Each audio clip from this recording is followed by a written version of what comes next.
ఇది రెండు పక్షుల కథ. జాజు, స్టెల్లా అనే ఇద్దరు మిత్రులు. ఒక పెద్ద చెట్టు మీద జాజు అనే గ్రీన్ కలర్ చిలుక, స్టెల్లా అనే ఆరెంజ్ చిలుక ఉండేవి. ఇద్దరూ చిన్న చిన్న చిలుక పాటలు పాడుతూ అడవిలో తిరుగుతూ రోజంతా ఆనందంగా గడిపేవి.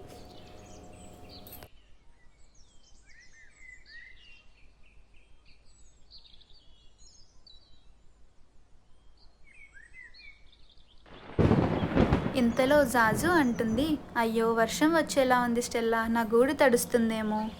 అంతలో గాలి చాలా వేగంగా వీచి పెద్ద వర్షం మొదలైంది.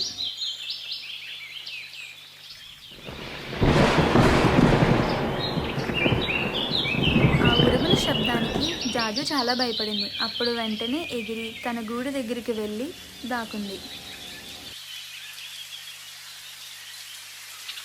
అప్పుడు స్టెల్లా జాజు దగ్గరకు వచ్చి, భయపడకు జాజు, నేనున్నాను కదా అని స్టెల్లా జాజుతో అంటుంది. స్టెల్లా తన రెక్కలతో జాజుని కప్పేసింది.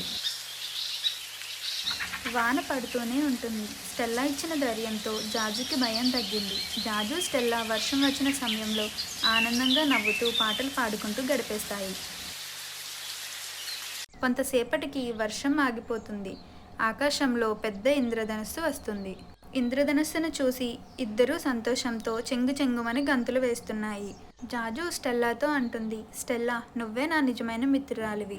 స్టెల్లా సంతోషంతో అంటుంది, స్నేహం అంటే అదే జాజు, వర్షంలోనైనా ఎండలోనైనా తోడుగా ఉండటం. అప్పటి నుండి ఆ రెండు పక్షులు ప్రతిరోజు ఆకాశంలో ఎగిరి పూల మధ్య ఆడుతూ పాడుతూ రోజులు గడుపుతున్నాయి. ఈ కథలో నీతి ఏమిటంటే, నిజమైన స్నేహం అంటే కష్ట సమయంలో కూడా తోడుగా ఉండటము.